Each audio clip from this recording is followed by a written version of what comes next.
Hello, my name is Francisco Barros, and the work I'm going to present is related to the use of background features as a reference system to aid in camera calibration in digital image correlation.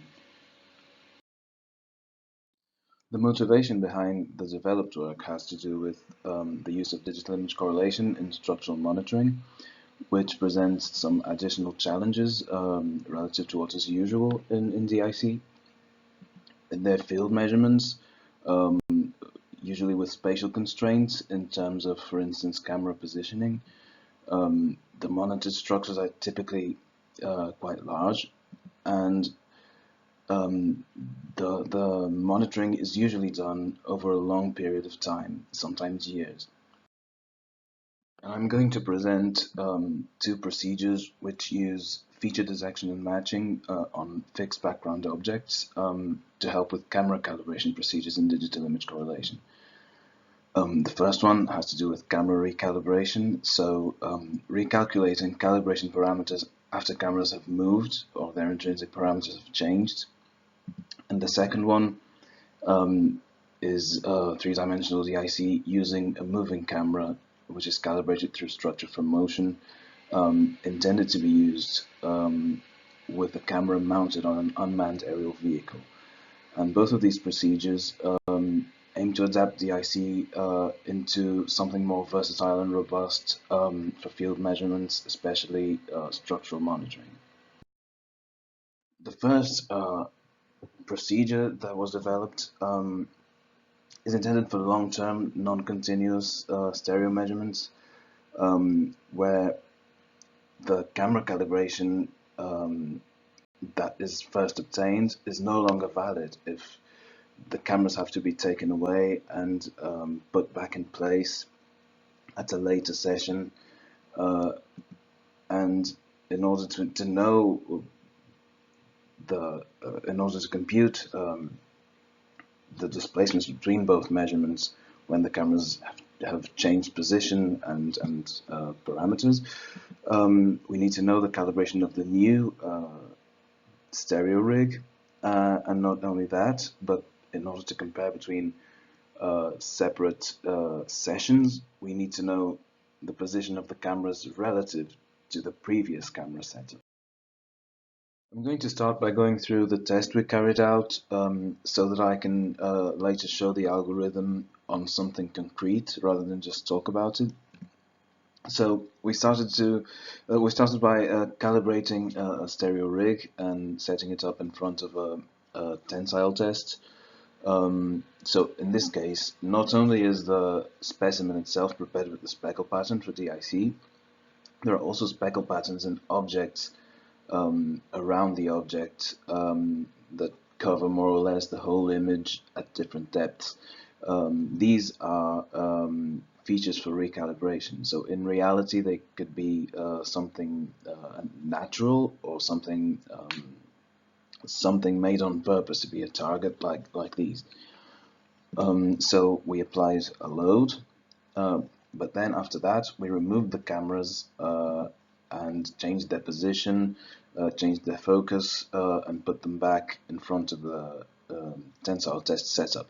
And now our challenge is to obtain the displacement field when not only has the specimen suffered a deformation, but the cameras have also changed place in the meantime. So the recalibration algorithm calibrates one camera at a time. In the new setup, each camera is calibrated separately relative to the original setup that took the reference image pair. And across the three images, so the two images from the reference pair and the image we want to calibrate, we run a feature detection and matching algorithm that finds common features in all three images. Since we know the calibration of the reference camera setup, we can compute the world locations, the 3D coordinates of the points that we found in the image, in both images. So, and from the knowledge of the real world positions of these points and the positions of these points on our new image, we can compute the camera calibration parameters. And these are the results for the test we carried out. These are point clouds. So in black is the reference state, and if we hadn't corrected the calibration, if we just kept the previous one, we would end up with the red point cloud here, which is clearly not what happens on a tensile test. And after correction, we get the green point cloud, which is more consistent with what goes on a tensile test. And here is the displacement map. So the imposed displacement was 5 millimeters on the top grip, so this is quite consistent with that. We have slightly above 0 going up to slightly below 5 from bottom to top, which is what we're expecting. And before we removed the cameras, we actually acquired an image pair, and so we could perform DIC in a conventional way on the same load, and the difference between both of them was around a 20th of a millimeter. So it was about 1 to 2% of the displacement imposed. And so the second procedure is DIC with a moving camera. This is intended for structures with difficult accessibility, and the idea would be to mount a camera on an unmanned aerial vehicle that goes up to the structure, up to the area of interest, and acquires images from different perspectives. And we wanted to be able to detect absolute displacement, so we needed references outside the area of interest itself, and we wanted a solution using only one camera. Test setup, it's an acrylic plate which we prepared with a speckle pattern and loaded from behind, imposing a known displacement. There are fixed objects visible in the background and a reference of known length, which is the checkerboard you can see in the image next to the plate. And then in order to emulate the behavior of an unmanned aerial vehicle, we moved the camera manually around the plate while recording video. We did this for both states of deformation, so there is a video of the reference state, which we can see here, and a video of the deformed state as well.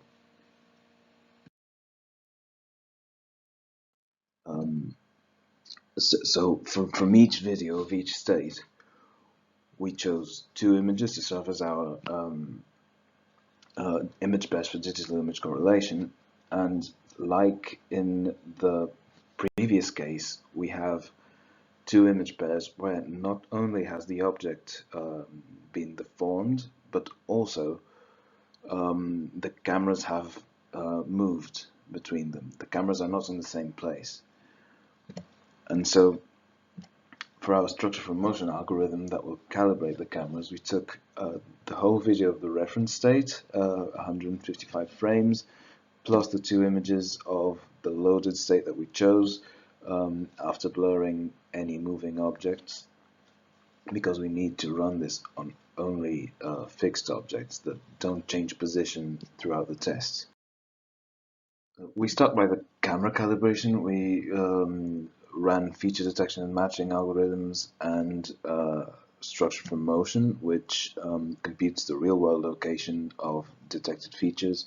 It computes the camera's intrinsic parameters, and it calculates the camera's location and orientation in each frame.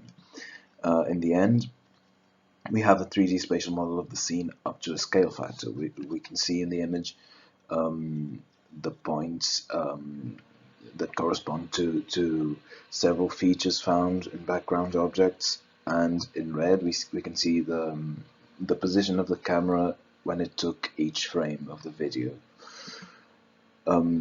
DIC was performed across the 4 images that were chosen for DIC. In 2D DIC software, here we only need the subset matching part because the processing in terms of point triangulation and so on, displacements, those rely on the calibration we made independently using structure from motion.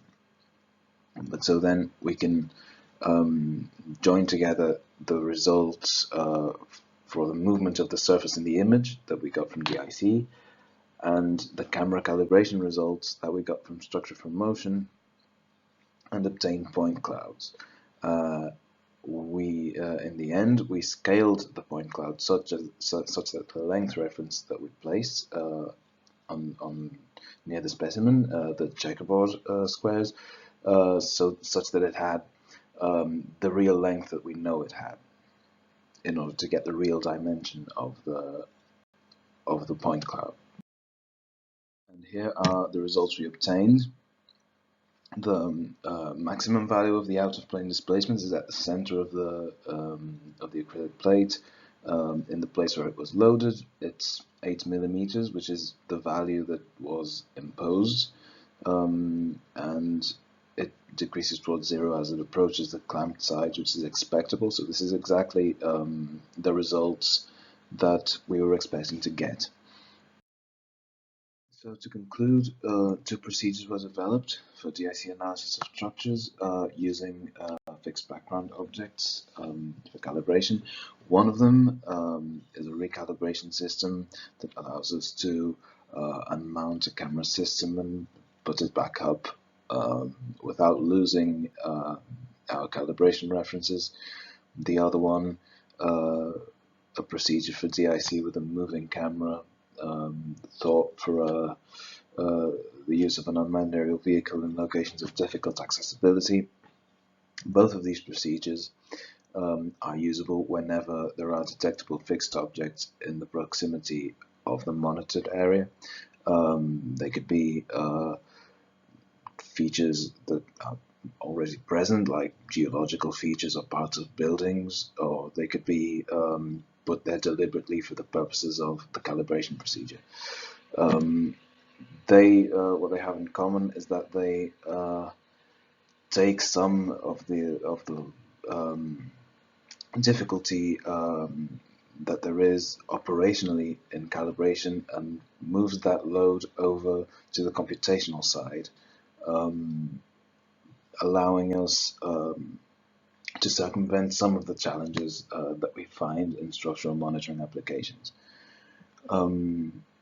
So far, we've achieved accurate results in laboratory settings, and the next steps would obviously be to implement this on a real structural monitoring scenario. That is all from me. Thank you very much.